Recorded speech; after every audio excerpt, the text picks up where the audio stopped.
Bueno, muy buenos días para todos. El día de hoy vamos a hablar un poco acerca de los meningiomas falcotentoriales, acerca de el abordaje principalmente de manejo quirúrgico y las indicaciones de manejo. Los meningiomas falcotentoriales son lesiones que surgen de la unión de la tienda del cerebelo con la hoz del cerebro, y ellos pueden ir desde la parte más anterior de esta unión, es decir, donde se une la vena de Galeno con el seno recto, hasta la parte más posterior, es decir, donde se une el seno recto con la tórcula. En general, son lesiones poco comunes, representan el 1 o 2% de todos los meningiomas, y en la literatura actualmente existen reportados menos de 100 casos actualmente.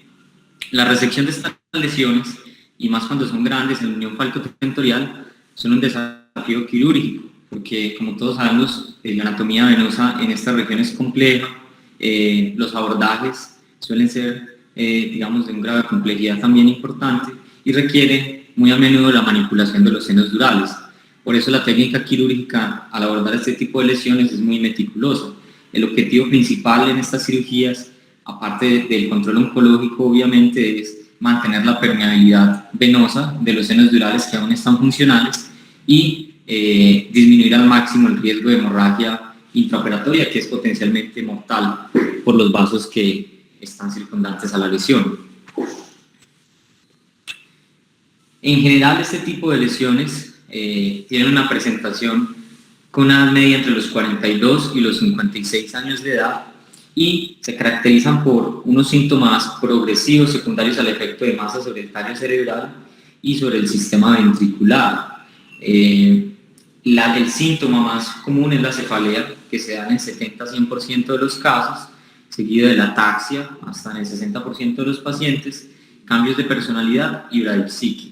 Es un cuadro clínico que no tiene características muy distintivas, ni mucho menos patognomónicas, y por esta razón suele tener una duración promedio antes del diagnóstico de aproximadamente 29 meses. Entonces, como vemos, es una entidad que pasa muy desapercibida y se confunde con muchas otras condiciones antes de ser diagnosticada. Algunos pacientes presentan hidrocefalia, esto por la compresión del acueducto de Silvio y del receso suprapineal del tercer ventrículo, generando hidrocefalia obstructiva, y estos pacientes pueden también debutar con incontinencia, mareos o deterioro cognitivo. Desde el examen físico, lo más común va a ser el papiledema. Sin embargo, también estos pacientes pueden presentar déficit de pares craneales. Los dos principalmente involucrados son el segundo par, con una mianopsia homónima hasta en el 10% de los casos, y el cuarto par. También estos pacientes pueden presentar síndrome de Parinot hasta en el 10% de los casos. Ya desde el punto de vista neuroimagenológico, tenemos que en la valoración prequirúrgica y diagnóstica de estos pacientes vamos a utilizar la resonancia magnética en todos los casos, contrastada con secuencias de venoresonancia. En general, estas lesiones tienen todas las características imagenológicas de los meningiomas en otras localizaciones y de los tumores extraxiales en general. Son lesiones que suelen ser isointensas al parénquima cerebral en T1, con una captación de contraste muy ávida y homogénea y un buen plano con respecto al parénquima circundante.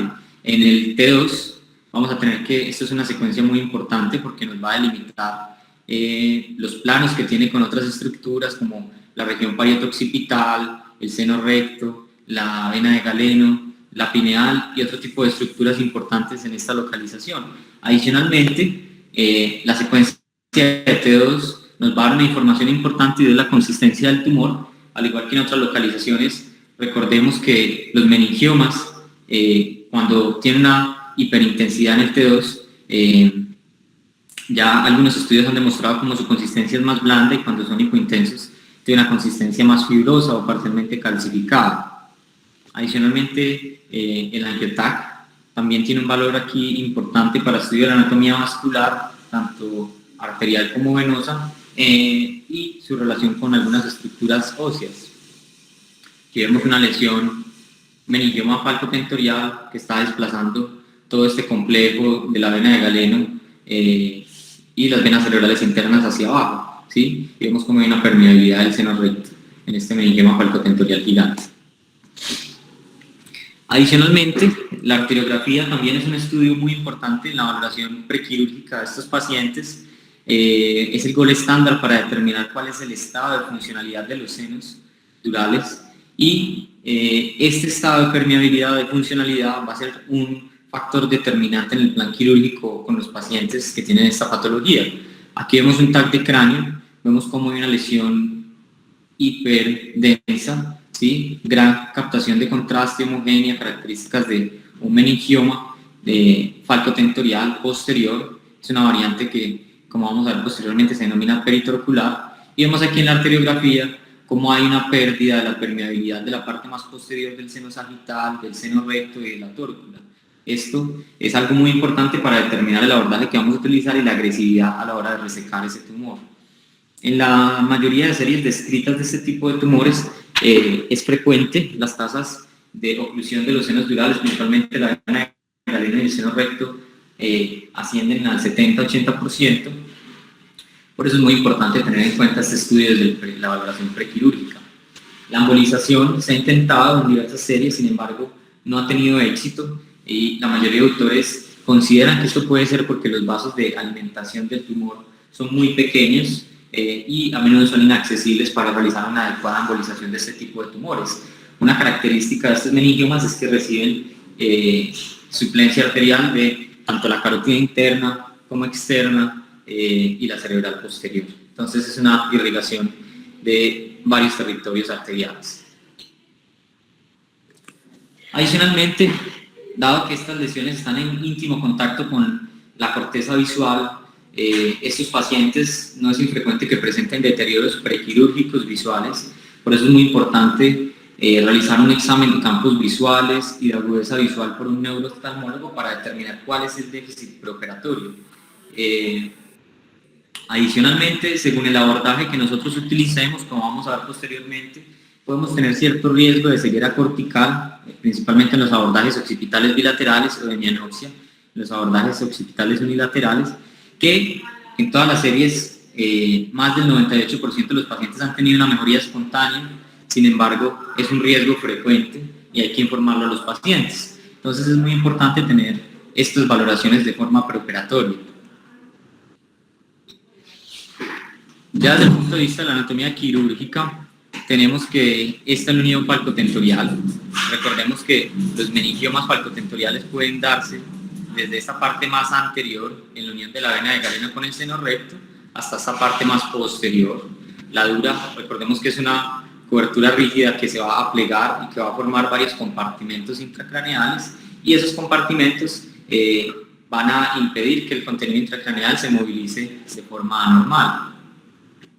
Aquí tenemos unas imágenes tomadas de rotor, ¿sí? Esta es la prensa del ófilo, la tórcula, que es una estructura importante venosa en relación con estos tumores. Recibe la afluencia tanto del seno sagital como del seno recto y del seno transverso.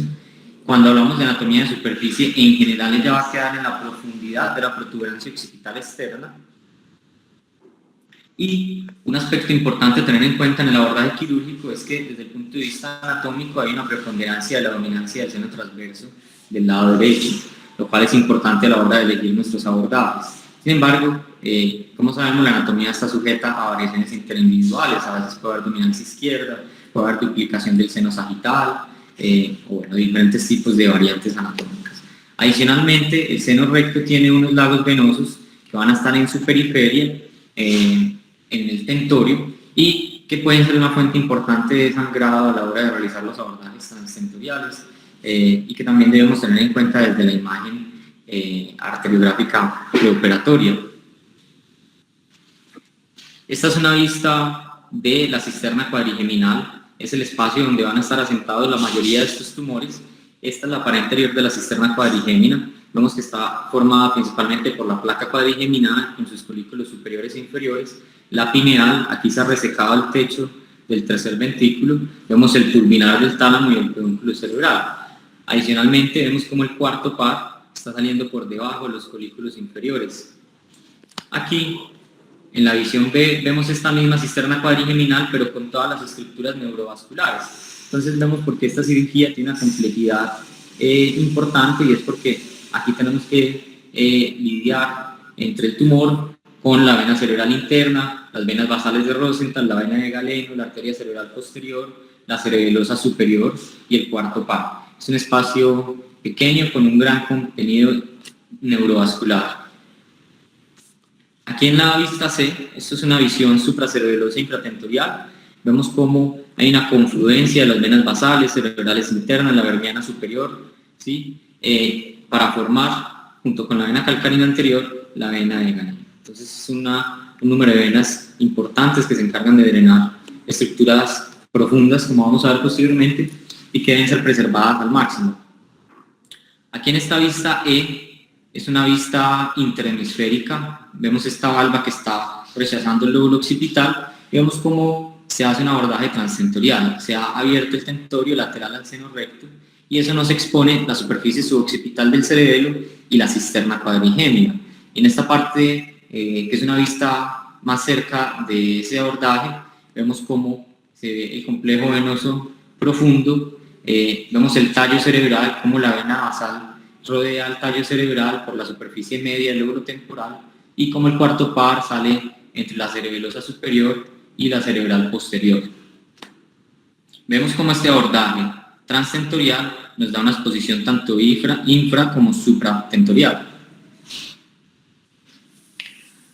Adicionalmente, recordemos que el sistema venoso es supremamente importante y conservarlo en la cirugía es muy importante porque se drenan estructuras críticas de los ganglios basales y el sistema ventricular y del tallo cerebral. Vemos cómo la vena caudada anterior y la vena septal anterior van a drenar todas las paredes del cuerno frontal, ¿sí? Esta vena caudada posterior va a drenar principalmente las paredes laterales y el piso del cuerpo del ventrículo lateral. Esta vena atrial lateral se va a encargar de atravesar el pulvinar, llegar casi que hasta la fisura coroidea y drenar toda la parte lateral del cuerpo del ventrículo lateral y parte del atrio. Y esta vena calcarina anterior pues va a drenar principalmente la fisura calcarina, el calcaravis, la parte posterior del hipocampo y el cuerno occipital, y va a drenar principalmente la unión de la vena cerebral interna con la vena basal en la vena de Galeno. Adicionalmente, esta vena ventricular inferior va a presentar un recorrido por toda la fisura coroidea y vamos a tener que va a drenar el techo, el piso y la pared lateral del cuerno temporal y va a drenar principalmente a la vena de Galeno. Entonces vemos como todas estas venas que drenan estructuras internas muy importantes de los ganglios de la base y en los ventrículos van a confluir a este drenaje venoso cerebral que estamos lidiando en los abordajes de este tumor. Cuando hablamos de las indicaciones quirúrgicas de los pacientes con este tipo de lesiones, en general son sometidos a cirugía aquellos pacientes que tienen tumores en crecimiento y que causan un déficit neurológico progresivo. Recordemos que también podemos tener este tipo de lesiones en pacientes asintomáticos o con síntomas mínimos, y dada la complejidad de este tipo de cirugías y la morbilidad quirúrgica, hay que determinar muy bien la conveniencia de la intervención. Esto se va a basar en dos factores. El primero es recordar que la historia natural de los meningiomas es variable y hay que determinar por imágenes guiadas cuál es el crecimiento de la lesión en nuestro paciente. Y segundo, cuáles son los síntomas que está generando y si son secundarios a la lesión o no. Por lo general, pacientes mayores de 65 años, tumores que muestran calcificación parcial y que no tienen tendencia al crecimiento durante las imágenes seriadas, no son llevados a cirugía en la mayoría de series. Y esto es porque los resultados quirúrgicos en las series reportadas, que son escasas, tienen, como pueden ver, tasas de resección total que oscilan entre el 33 y el 100%, tasas de morbilidad neurológica permanente que puede ser tan altas como hasta el 50%, y tasas de mortalidad que varían del 0 al 23%. Entonces, como vemos, es muy variable, obviamente va a depender del grupo quirúrgico y de la ubicación de las lesiones y del compromiso vascular, y por eso hay que definir muy bien a qué pacientes hay que operar. En general, la decisión de operar y el abordaje quirúrgico que se va a implementar en esa cirugía también está en gran relación con la invasión y el desplazamiento de la vena de Galeno y el seno recto, que es una de las características más importantes a determinar. Ya cuando decidimos llevar a nuestro paciente a cirugía, hay algunos factores dentro de la preparación quirúrgica que son fundamentales. Podemos hacer uso de los esteroides y de las soluciones hiperosmolares como la solución hipertónica o el manitol para mejorar la compresión cerebral y disminuir la necesidad de retracción cerebral a la hora de abordar estos tumores. Igualmente esto nos disminuye la posibilidad de un trauma a los senos venosos cuando se está disecando la dura madre. También podemos considerar, la mayoría de autores recomiendan el uso del dren lumbar, ¿sí? Preoperatorio o de drenaje ventricular externo, para también facilitar la resección de estas lesiones, principalmente cuando son gigantes, es decir, meningiomas mayores de 3 centímetros. La embolización, como habíamos dicho, no suele tener éxito. En general estos vasos son pequeños e inaccesibles para los terapistas endovasculares y no han tenido éxito en las diversas series de casos. El posicionamiento va a estar determinado principalmente por la experiencia del cirujano y el hábito del paciente. Sin embargo, la mayoría de autores van a recomendar principalmente la posición prona o prona 3/4, que es lo que también se conoce como par bench, cuando sea posible, dado que tienen algunas ventajas en cuanto a la posición cerebral, principalmente la prona 3/4, ayudado por la gravedad para disminuir la retracción con el lóbulo occipital y menos riesgos, digamos, al compararlo con otro tipo de posiciones como la posición semisentada. Dentro del abordaje quirúrgico es muy importante recordar la clasificación de Bassioni, porque esta clasificación nos va a orientar acerca del abordaje que debemos utilizar. Esta clasificación lo que hace es relacionar el tumor y su crecimiento con el desplazamiento del sistema venoso profundo. Los meningiomas falcotentoriales tipo 1 son estos de acá, los tipo A, los A o tipo 1, son los que desplazan el sistema venoso hacia abajo, ¿sí? En general, estos meningiomas falcotentoriales son los más anteriores en la unión de la falz con el tentorio. Los tipo 2 son los que desplazan el paquete venoso hacia arriba. En general, estos meningiomas van a nacer de la hoja más anterior del tentorio, los tipo 2 y los tipo 1 de la falz. Los tipo 3 son meningiomas que desplazan el paquete venoso hacia medial, ¿sí? Entonces, en general se van a originar en la hoja tentorial, pero lateral al seno recto. Y los tipo 4 son meningiomas que se van a originar sobre el seno recto y que en general van a desplazar el componente venoso hacia atrás o se pueden originar en la hoja dural de la tórcula. Entonces, también se conocen como meningiomas falcotentoriales paratorculares. Dependiendo de esta relación con los senos venosos, vamos a tener nuestro abordaje. Entonces vemos que el conocimiento de esa relación entre el meningioma y el desplazamiento del seno venoso y su oclusión es fundamental para definir el abordaje. Dado que las tasas de oclusión de los senos venosos y de la vena de Galeno son frecuentes en las series de casos, en general es muy importante determinar si nuestros pacientes presentan drenajes venosos colaterales, que pueden darse a los senos durales aledaños o a los lagos venosos tentoriales o por canales transóseos. Esos drenajes venosos colaterales secundarios son muy importantes porque nos van a permitir una resección total de la lesión, incluso ligar los senos, y durante nuestro abordaje es muy importante no lesionarlos para evitar el riesgo de un infarto venoso en nuestro paciente. Como vemos acá, esta clasificación nos va a correlacionar el desplazamiento venoso con un abordaje. Es así como los tipo 1, es decir, el desplazamiento venoso hacia inferior, nos van a recomendar la mayoría de autores utilizar un abordaje occipital transtentorial, y en los tipo 2, donde el paquete venoso está desplazado hacia superior, la mayoría de autores nos recomiendan un abordaje supracerebeloso infratentorial, y en los tipo 3, digamos que el desplazamiento es hacia medial, y lo que más nos va a interesar es si el mayor componente del tumor es supra o infratentorial para definir uno de estos dos. Y en general los paratorculares se van a beneficiar de abordajes occipitales transdentoriales, que según el tamaño y el compromiso de los cuadrantes torculares va a ser uni o bilateral, como vamos a ver. Entonces vamos a empezar a hablar un poco de los abordajes quirúrgicos a este tipo de lesiones. El primero es el occipital transdentorial. En la fase extradural tenemos que el paciente puede ser colocado en dos posiciones, tanto en posición prono como en posición lateral 3/4. La mayoría de doctores nos van a recomendar esta última porque brinda una buena retracción por gravedad del lóbulo occipital sin necesidad de traccionarlo con la valva. Y mejora una exposición a la hora de realizar un abordaje transfalcino también, mejora el campo de visión.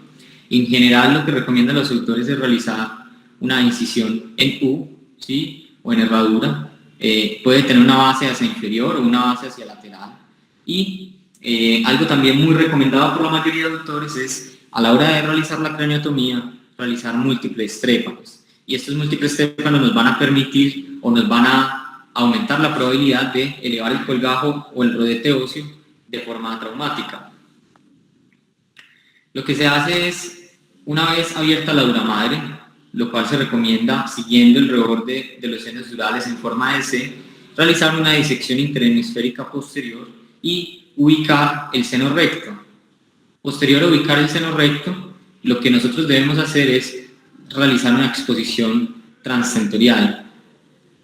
Esto por dos motivos. Primero, para disminuir la vascularización del tumor y segundo, para poder alcanzar, digamos, los compartimentos infratentoriales que puedan albergar la lesión en caso de tener extensión infratentorial.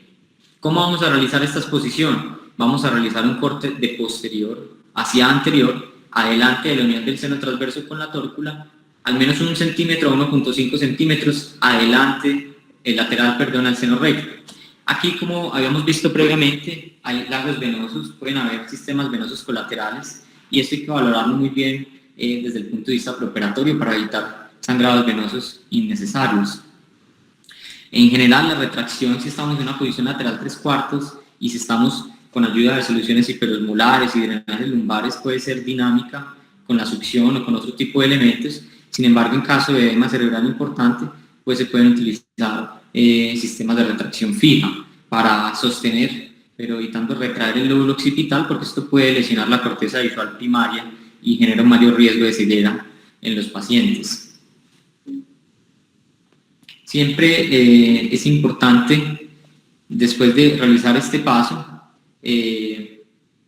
encontrar de forma temprana y controlada todas esas adherencias aracnoideas que están rodeando el sistema venoso perimesencefálico y el tumor, y de una forma controlada exponer todo ese sistema vascular de forma temprana para evitar lesionarlo. Entonces, en este momento tenemos expuesto el tumor por este abordaje. Aquí vemos cómo se ha seccionado el tentorio, aproximadamente 1 centímetro lateral del seno recto. Hemos aumentado nuestra exposición infratentorial y tenemos un abordaje también supratentorial, y vemos cómo está el tumor en la región pineal, detrás de esa placa cuadrigeminal. Otro abordaje descrito por los autores es el abordaje supracerebeloso infratentorial. Este abordaje puede realizarse de diversas formas.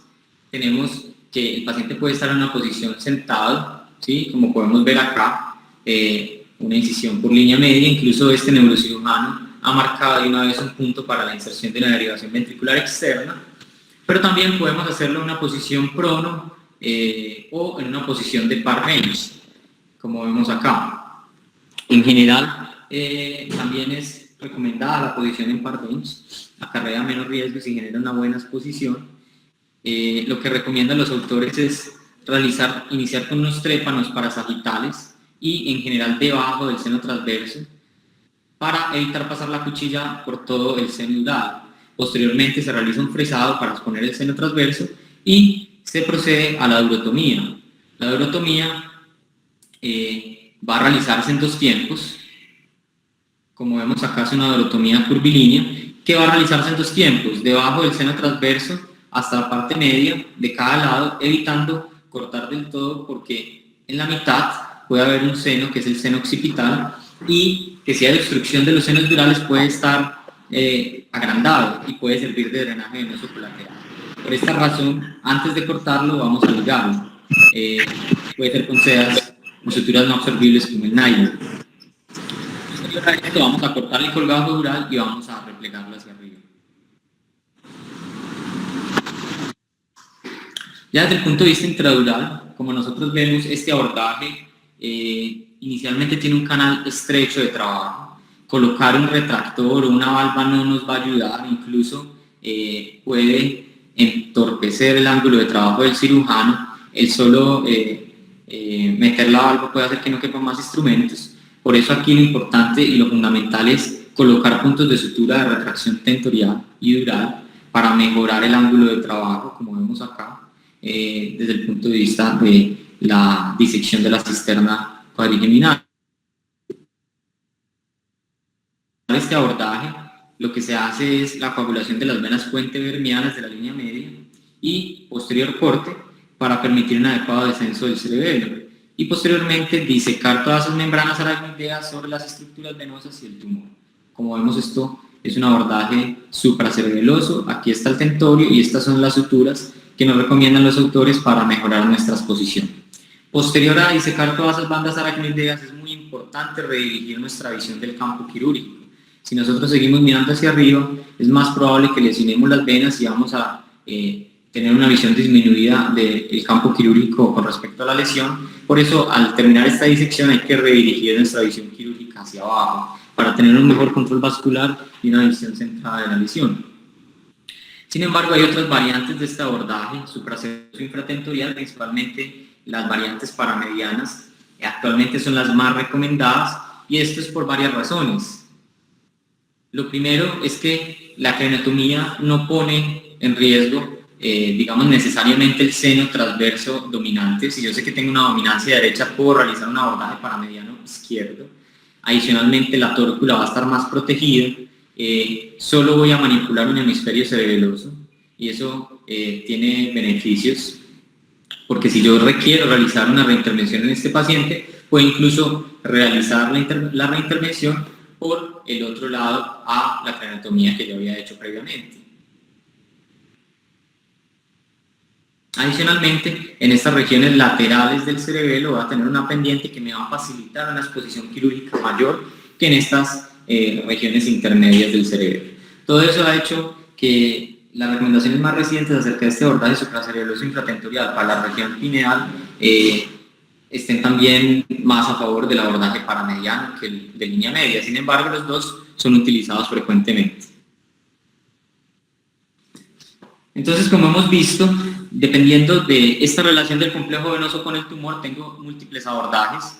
Si yo estoy hablando de un tumor falcotentorial tipo 1, es decir, un desplazamiento hacia abajo de la vena de Galeno y seno recto, pues voy a optar por abordajes como el interhemisférico posterior, por una vía parietal, o de un occipital transtentorial.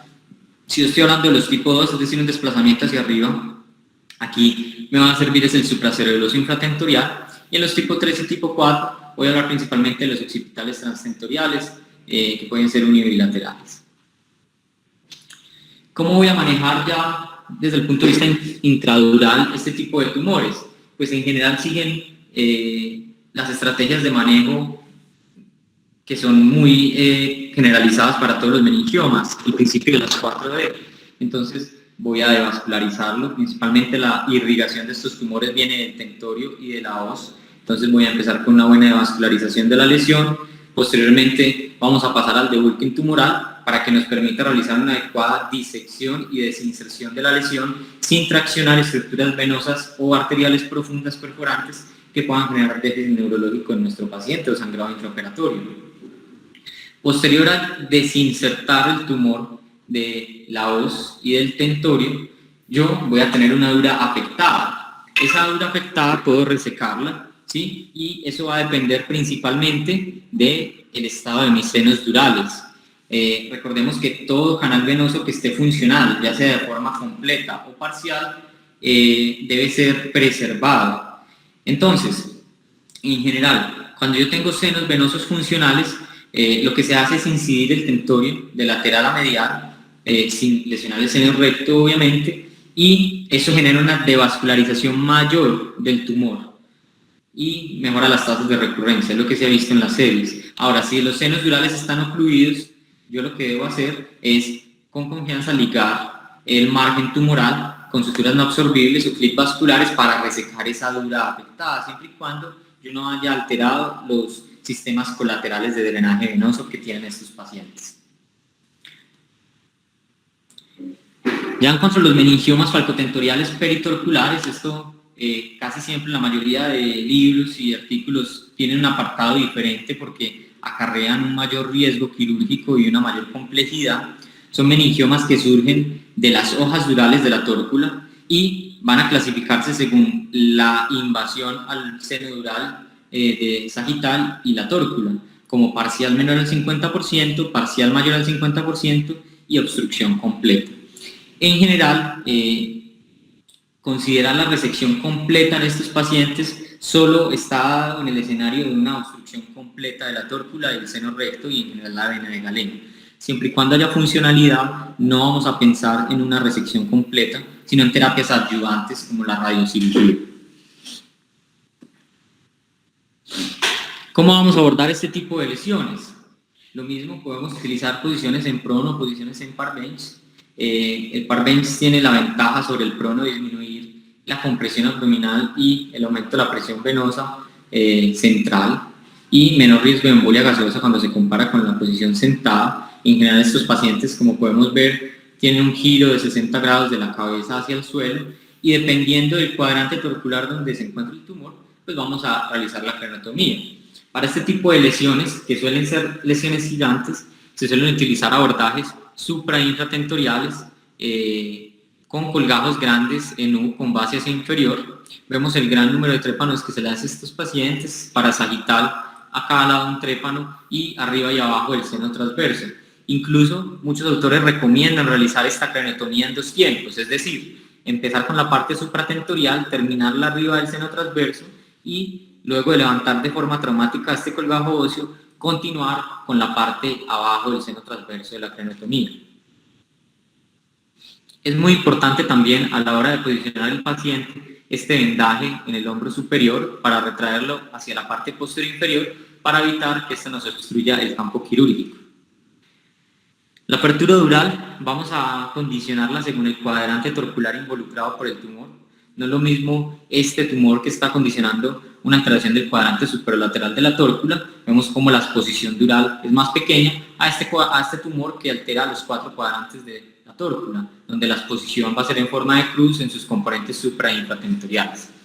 Como norma general, la mayoría de doctores recomiendan exponer al menos 1 a 2 centímetros de cerebro normal, esto para minimizar el daño de estructuras neurovasculares, disminuir la retracción cerebral y disminuir el número de campos ciegos en el abordaje quirúrgico.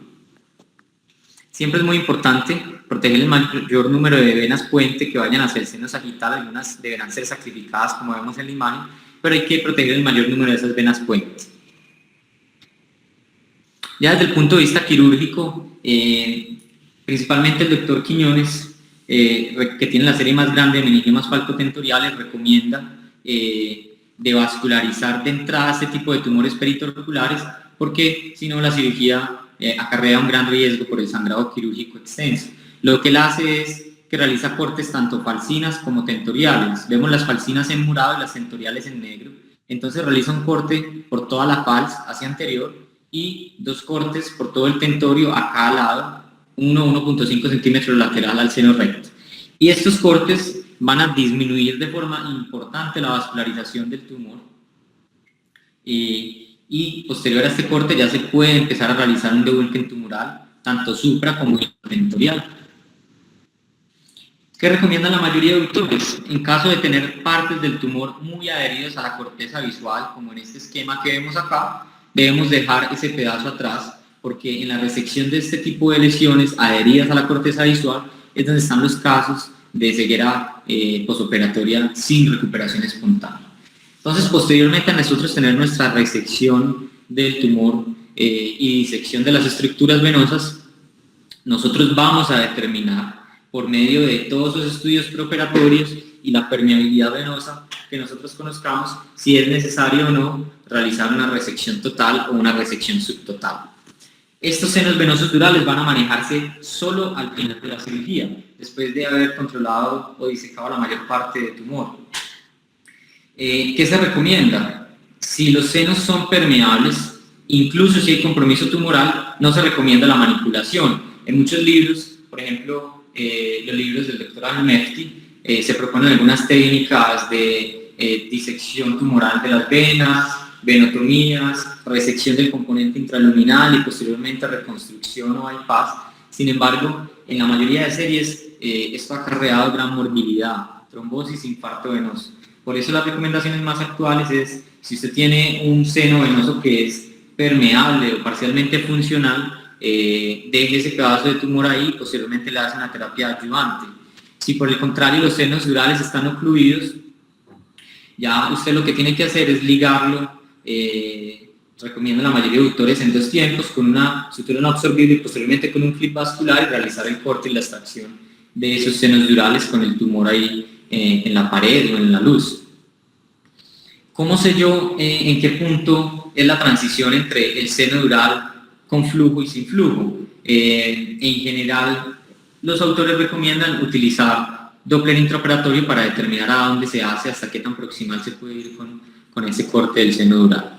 Este es un esquema de manejo que propone el doctor Al-Mefti de los tumores falcotentoriales. Vemos como los tumores de menos de 3 centímetros pueden ser abordajes occipitales transtentoriales unilaterales, y dependiendo de la permeabilidad del seno recto, vamos a tener una resección subtotal si está permeable o pensar en una resección total si está ocluido. Y si tenemos meningiomas paratorculares gigantes, es decir, más de 3 centímetros con un componente infratentorial importante, vamos a hacer un abordaje occipital bilateral, pero no solo transtentorial, sino también transfalsible. Y si tenemos un componente infratentorial que no es importante, un abordaje unilateral o bilateral, simplemente transfalsible. Las tasas de complicaciones, como vemos en la mayoría de la literatura, son series de caso con un poco número de pacientes, por eso no está muy bien descrito, sin embargo varían entre el 20 y 50%. Las principales son la pérdida de visión. Sin embargo, en la mayoría y en la serie más grande, en todos los pacientes se recuperó de forma espontánea a la visión preoperatoria base. Y también tenemos otras complicaciones como las lesiones de los pares craneales, principalmente el cuarto par. Por eso es muy importante movilizarlo del borde libre del tentorio antes de realizar el corte para hacer el abordaje transtentorial, y también la infección de sitio operatorio, pues, es inherente a cualquier intervención. En cuanto a la terapia ayudante, en general los tumores con resecciones Simpson 1 y tumores grado 1 de la OMS no se han descrito recurrencias en la literatura. Las recurrencias se describen en tumores con resecciones Simpson 2 en adelante o grado 2 y grado 3 de la OMS. Actualmente la recomendación es todo paciente con una resección grado 4 se somete rutinariamente al tratamiento posoperatorio con radiocirugía, y los pacientes con resecciones de Simpson grado 2 o grado 3 no hay recomendaciones o no encontré en la literatura recomendaciones actuales acerca de eso. Lo que más dicen es que hay que valorar, si la resección fue grado 2 o 3, el grado histológico tumoral. Bueno, muchas gracias. Eso es lo que teníamos el día de hoy de meningiomas falcotentoriales. Bueno, gracias a vos.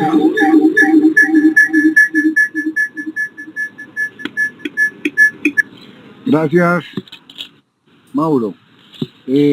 Mira, me llamó la atención anoche que estaba revisando el tema, que hay solamente 100 casos descritos en la literatura, y yo creo que es porque de pronto los clasificamos mal o no se publican. Pasa que de pronto muchas veces uno los considera como un tumor de la pineal. Lo que dijiste, lo más importante que me parece que hay que recalcar es que el abordaje siempre es opuesto a donde están las venas. Si las venas están superiores, debemos abordar por debajo y viceversa. Otra cosa importante es que cuando uno entra supracerebeloso, uno no se pierde porque la mitad es muy fácil definir, debido a que el tentorio en esa zona es realmente una tienda de campaña, y entonces la mitad no se pierde. El problema del abordaje supracerebeloso es que te queda muy lejos el fondo, pero si entramos suboccipital, El tentorio es muy difícil de identificar porque ya no tiene esa forma de campaña, sino que es una estructura que uno imagina en un ángulo recto, pero es una zona como oblicua en la cual vos definís, te queda muy difícil definir cuál es la línea media, entonces se pierde uno supremamente fácil. Uno no sabe qué es peor, que el seno esté trombosado o que el seno esté permeable, porque si el seno está permeable, le puede generar una lesión al resecar el tumor y producir un sangrado masivo, pero si el seno está trombosado, es muy difícil también porque el drenaje venoso, por todas esas venas que se forman anormales, digamos buscando una salida, hacen que el campo quirúrgico se vuelva, digamos, tormentoso, porque con solo tocar esas venas, el paciente hace un sangrado masivo. Hace 6 meses se operó en el hospital Pablo Tobón un paciente con un tumor de estos. El sangrado fue de 6 litros intraoperatorio y el resultado fue malo, pues el paciente se murió. Entonces son cirugías muy difíciles, no hablaste nada de la radioterapia. Yo creo que lo mejor para estos pacientes es que si no tienen síntomas, si el tumor está cercano a los 3 centímetros, es no operarlo y de pronto ofrecerle radiocirugía. ¿Le diste algo de eso o no?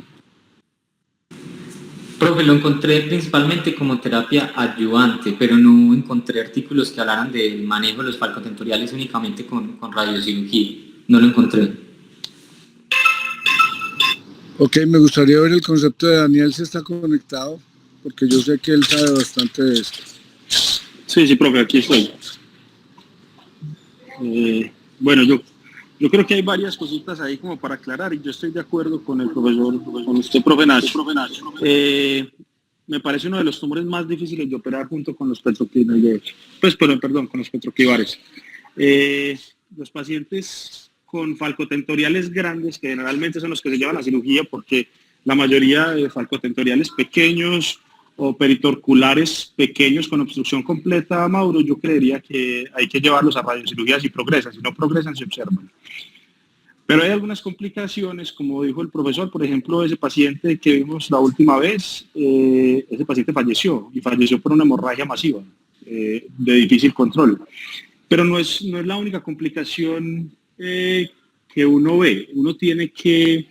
Yo tengo una paciente que una de las complicaciones que uno tiene que tener en cuenta, y lo decías vos, normalmente el seno transverso derecho es el dominante y uno se va por el izquierdo, pero uno a veces no piensa que la mayoría de estas cirugías necesitan tracciones basales del occipital y el temporal para poder llegar a meningiomas falcotentoriales grandes, y muchas veces las contusiones que se crean cuando uno utiliza valvas, uno debe tratar de no utilizarlas, pero las consecuencias para el paciente en lenguaje, en memoria, sobre todo si se contusiona la parte mesial y posterior del temporal, son bastante graves o impactan más sobre la calidad de vida que si usted se va por el derecho.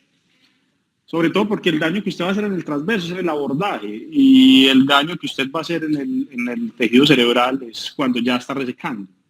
Entonces yo creería, pues, y es una conclusión que he sacado, no operando 100, pero sí llevamos por ahí 4 o 5 falcotentoriales maluquitos, que uno debe abordar bien por el derecho.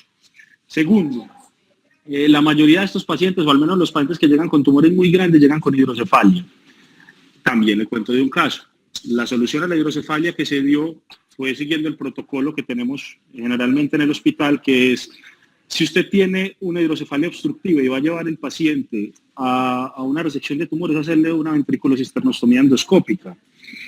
Pero nos hemos dado cuenta que los pacientes que tienen falcotentoriales generalmente necesitan una ventriculostomía externa para disminuir el volumen cerebral y ayudarnos a manipular el cerebro y la tracción cuando los pacientes son llevados a cirugía. Y la ventriculocisternoctomía endoscópica soluciona la hidrocefalia como tal, pero no ayuda en la tracción del cerebelo, pues, y del cerebro. Entonces eso es un consejo que yo diría que es bueno que los residentes lo tengan, y es cuando vayan a operar un falcotentorial, no importa si no tenga hidrocefalia, le ventriculostomía externa occipital cuando lo volteen. La otra cosa que me ha pasado es que uno es muy ambicioso al inicio, es muy pegado a la teoría e intenta muchas veces sacar el tumor de una vez. Los pacientes que tienen falcotentoriales con componentes tanto infra como supratentoriales grandes, y es algo personal, yo ya los abordo en 2 tiempos, sin ponerse de ambicioso. Me parece que es una cirugía muy difícil, muy desgastante y muchas veces sangran mucho. Y uno tiene que saber que esos pacientes tienen un impacto en cirugía bastante grande. Entonces, abordo primero la parte supratentorial y cuando el paciente si está bien, en la misma semana o en 15 días se aborda la infratentorial. Daniel, ¿y qué opinas que en la literatura solo haya 100 casos descritos? Eso no tiene como No, mucho eso sentido. sí, no tiene sentido. Pues uno ve pacientes con falcotentoriales, no voy a decir pues que ve tampoco pues un montón, pero uno sí ve 4 al año o algo así. Y si uno solo ve 4 al año, probablemente sus colegas están viendo el mismo número y es mucho más de lo que está representado en la literatura, me parece a mí.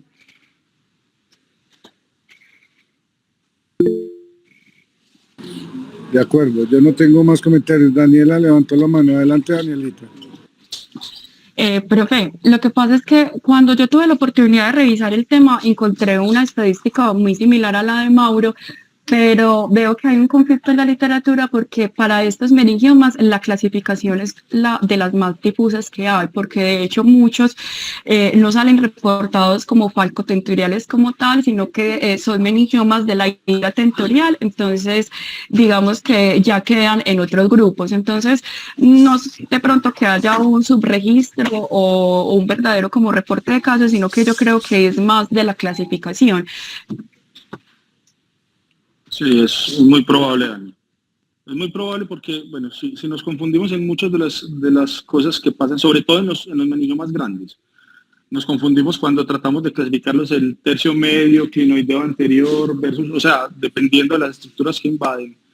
Cuando vamos a la clasificación de los falcotentoriales, sí es posible que algunos de esos meningiomas terminen clasificados como tentoriales. Pero igual 100 casos reportados sigue siendo una cifra muy baja para lo que uno ve. Daniel, aquí me están haciendo una pregunta que yo no sé contestar en este momento y es si la radiocirugía ha aumentado yo sé que vos no sos radioterapeuta, pues ni mucho menos, pero si la radiocirugía hasta cuánto ha aumentado el campo de acción. ¿Todavía estamos en 3.5 centímetros o tiene más límite por allá, por fuera? Bueno, yo, como lo dijo el profe, pues yo no soy radioterapeuta, pues ni soy experto en radiocirugía, pero digamos que sí trabajo de la mano con el doctor Barrientos y me toca tener ese tipo de discusiones y se los voy a poner en, pues, grosso modo es, el límite de 3.5 centímetros es un límite muy arbitrario.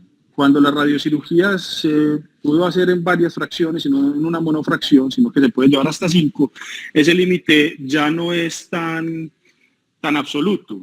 Uno puede darle radiocirugía o puede mandar un paciente, porque lo que los da pues es Hernán, pero uno manda a un paciente para radiocirugía hasta de 5 centímetros. Lo que pasa es que usted con la cirugía lo que tiene que lograr es disminuir el efecto de masa sobre estructuras importantes. Entonces, ya no es tanto el límite que uno tenga de tamaño, sino cuál es la indicación de la combinación de cirugía más radiocirugía. Pero en realidad ese límite de 3.5 centímetros inicialmente se dio para los schwannomas, que sí está muy bien estudiado, pero en los meningiomas y en otras lesiones benignas más grandes se puede fraccionar la radiocirugía y no hay problema en darlo más grande. Eso es lo que uno habla con los radiocirujanos.